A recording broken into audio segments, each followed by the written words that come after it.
नाज़रीन इकराम, हामिद मीर ने बहुत बड़ा इंकशाफ किया है। हामिद मीर का कहना है कि भारत जो है वो ज़ख्मी है, वो एक बार फिर पाकिस्तान पर हमला करेगा। हामिद मीर के जवाब में मुसद्दिक मलिक प्रोग्राम में बैठे हुए थे।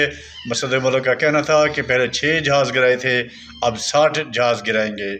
आइए पहले ये वीडियो देखते हैं, फिर इस पर बात करते हैं। कौमी इस्लाम मुसद्दिक मलिक साहब वफाकी वज़ीर बराए क्लाइमेट चेंज, और जनाब जुनैद अकबर ख़ान साहब जो पब्लिक अकाउंट्स कमेटी के चेयरमैन भी हैं और रुकन कौमी असम्बली भी हैं, पाकिस्तान तहरीक इंसाफ सूबा खैबर पख्तूनख्वा के सूबाई सदर भी हैं। बहुत से उनके पास आजकल जिम्मेदारियाँ हैं। बहुत बहुत शुक्रिया जुनैद साहब, बड़े अरसे के बाद आप हमारे पास तशरीफ़ लाए हैं। सबसे पहले मुसद्दिक मलिक साहब, आप अमरीका और यूरोप का दौरा भी करके आ रहे हैं। ये जो एक एपिसोड पर पाकिस्तान और भारत के डिफेंस मिनिस्टर्स और नेशनल सिक्योरिटी एडवाइज़र्स आमने सामने आए, अगर आप मुनासिब समझे मैं थोड़ी सी आपको डिटेल बता देता हूँ कि ये जो शंघाई ताउन तंजीम है SCO, इसके इजलास को भारत ने हाईजैक करने की कोशिश की, लेकिन हाईजैक करने में वो नाकाम हो गए। भारतीय वज़ीर दफ़ा जो है राजनाथ सिंह, वो तंजीम के मुश्तरका बयान में पाकिस्तान की मज़म्मत पर किसी को राज़ी नहीं कर सके, कामयाब रहे। इसके अलावा एक और जो मीटिंग थी उसमें पाकिस्तान के कौमी सलामती के machine lieutenant general Asim Malik ने अजीत डोवल को लाजवाब कर दिया। अजीत डोवल ने कौमी सलामती के मशीरों के इजलास में पाकिस्तान पर बगैर सबूत इल्ज़ामात आयद किए थे। आसिम मलिक साहब ने अजीत डोवल को ये कहा कि हमारे पास बलूचिस्तान और खैबर पख्तूनख्वा में दहशत गर्दों के साथ भारतीय रियासत के रवाबित के नाकाबिल तरदीद सबूत मौजूद हैं। और फिर इस के जवाब में अजीत डोवल आसिम मलिक की दो टोक तकरीर के बाद खामोश हो गए, क्योंकि यहाँ पर जो बलूचिस्तान और खैबर पख्तूनख्वा में 84 जो ऑपरेशन किए गए हैं, जिनके पीछे बराह रास्त इंडियन इंटेलिजेंस एजेंसी मौजूद थी, उन इंटेलिजेंस बेस्ड ऑपरेशंस का भी जिक्र किया गया इस तकरीर में। तो मुसद्दिक मलिक साहब, भारत जो है वो अब शंघाई ताउन तंजीम के इजलास को भी हाईजैक करने की कोशिश कर रहा था, कामयाब तो नहीं हुआ, लेकिन आपको लग रहा है कि ये कशीदगी जो है ये दोबारा किसी बड़े वाक़े का सबब बन सकती है? मैं का जवाब देता हूँ जी। मैं मुसलसल ये कह रहा हूँ, मैं एक दो TV प्रोग्राम से गया जहाँ पे जब ये ईरान की जंग हो रही थी तो कई लोगों ने कहा कि वुड पाकिस्तान भी नेक्स्ट, यानी पाकिस्तान अगला निशाना तो नहीं होगा। तो मैं आपको यकीन से ये बात बताना चाहता हूँ अपने तमाम लोगों को आपके ज़रिए कि वो आराम से आज रात सोएं और कल भी सोएं, और आने वाले हैं कि हम अपने बच्चों की और अपनी सरहदों की हिफाजत कर सकते हैं। इस वजह से पहली दफ़ा उन्होंने हमला किया तो 2 जहाज़ गिराए, दूसरी दफ़ा हमला किया तो 6 जहाज़ गिराए, अगली दफ़ा कोई कोशिश करेंगे तो 60 जहाज़ गिराएंगे। हमारी इस वक्त जो दिफाई कैपेबिलिटी है, हम कई ममालिक में गए, आपने खुद ही तस्करा कर दिया। यहाँ से उड़े तो वाशिंगटन गए, न्यूयॉर्क गए, वाशिंगटन गए, लंदन आए, ब्रसल्स गए, स्ट्रासबर्ग। कोई एक बंदा तो होता जो हमें कहता कि आप जंग बराबर करके निकले हैं या जंग हार के निकले हैं, एक बंदा। हम ये कह रहे थे, यही पैगाम जो आपने, जो कामयाबी है, जो हमारी डिप्लोमेटिक कामयाबी है, जिसकी मुबारकबाद मैं वज़ीर आज़म और डेप्यूटी वज़ीर आज़म को बिलखुसूस देना चाहता हूँ, जिन्होंने बेहतरीन की है सफारतकारी।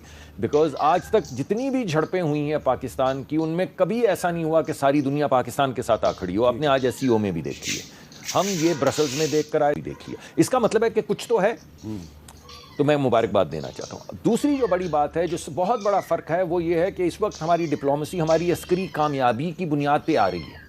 हम जब जाते हैं तो हम ये नहीं कहते कि यार हमें बड़ा ख़तरा है, यार हमारे असल में इतने जहाज़ नहीं, इतने गिरे थे, यार हम ये नहीं कहते। हम कहते हैं हम जंग जीत के आए, मानते हो? वो कहते हैं मानते हैं। हम कहते हैं भारत ने जारहियत की, हम उन्हें रोक रहे थे, मानते हो? वो कहते हैं हाँ जी बिल्कुल मानते हैं। हम कहते हैं इन्होंने कहा कि हम जंग करेंगे, हमने कहा नहीं यार सबूत दे दो, तुम्हें ख़तरा है, तुम्हें शक है हम पे, ठीक है, सबूत दे दो। उन्होंने कहा नहीं जंग करेंगे, हमने कहा अच्छा यार छोड़ो। फिर हमने कहा अच्छा यार चलो, तुम्हारे को भले से दोस्त मुल्क होंगे, हमारे भी हैं, तुम बड़ी इकोनॉमिक पावर हो, तुम्हारे ज़्यादा दोस्त हैं, अपनी पसंद के 2-4 दोस्त जो हमारे कॉमन हैं उनको इकट्ठा करके उनको सबूत दे दो, हम वहाँ पे बात कर लेते हैं। उन्होंने कहा नहीं जंग ही करेंगे, हमने कहा कर ले यार फिर। और वो जो मिथ, आपको क्या लग रहा है कि इंडिया जो है ये जो जगह जगह पे पाकिस्तान के खिलाफ अपना नैरेटिव जो है उसको सेल करने की कोशिश करता है, कामयाब नहीं हो रहा, दोबारा अटैक करेगा? बिस्मिल्लाहिर्रहमानिर्रहीम, बड़ी मेहरबानी जी। असल में जो सबको पता है कि मोदी एक ज़हनी मरीज़ है, और उसने जो अटैक उस टाइम भी की थी तो अपने से पहले, क्योंकि उस वहाँ पर वो मिलता है इंटी पाकिस्तान नारे लगाने से, पाकिस्तान के खिताब बोलने से, और इसी पर तो उसको हुकूमत कायम थी। तो एक नॉर्मल बंदा है, उससे कुछ भी एक्सपेक्ट कर सकते हैं। लेकिन ये है कि दुनिया को इससे पता चला। मैं अभी रिसेंटली मैं एक वर्कशॉप में गया था कॉमनवेल्थ का, तो वहाँ पर जिन लोगों से मेरी मुलाकात हुई, सब ने उसकी मजम्मत की और सब ने कहा कि ये गलत किया है। उसने एक ऐसी बात का बहाना बनाया जो पाकिस्तान में रोज़ाना दर्जनों के हिसाब से, रोज़ाना के हिसाब से होते। पाकिस्तान ने कभी इस तरह की गैर जिम्मेदारी का मुजाहरा नहीं किया गया। तो सब यही समझ रहे थे कि इंडिया ने गलत किया है, और सब उसकी जो वज़ीर आज़म शहबाज शरीफ साहब ने गौर साहब के साथ भी हाथ मिलाया और भी अपोजिशन के लीडरों के साथ उन्होंने मुस्कुराहटों का तबादला किया, तो आपको लगता है कि इसके सियासत पर अच्छे असरात मुरतब होंगे?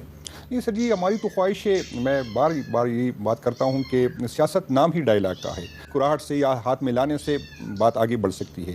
तो हुकूमत की ज़िम्मेदारी ज़्यादा आती है, हुकूमत बड़ा दिन का मुजाहरा करे, ऐसे हालात बनाए जिसके साथ अगर हुकूमत एक तरफ आए, और पहले ये हुकूमत ये उसको पता होना चाहिए, हमें भी पता है उनकी ये कि इख्तियार उनके पास कितना है और किस तरह की है, वो सबको पता है। तो अगर एक बाइख्तियार हुकूमत के साथ अगर हम बात करें तो कोई बात नहीं। हम पे ये इल्ज़ाम लेता है कि आप कहते हैं कि हम इस्टेब्लिशमेंट से एक बात करते हम, और कहता है कि हमें कोई शर्म नहीं कि हम कहते हैं कि हम इस्टेब्लिशमेंट से बात करना चाहते हैं। मेरे अपनी मुल्की इस्टेब्लिशमेंट है, मैं कोई राम उस्ताद के साथ नहीं बैठना चाहता हूँ। अगर अपने इदारों के साथ मैं बैठ जाऊँ और अपने इदारों को मैं ये समझाने में कामयाब हो जाऊँ कि आपकी वजह से हम बैठ जाएँ, इसका हल निकालें, एक दूसरे को बर्दाश्त करें और एक दूसरे की गलतियों से सीखें।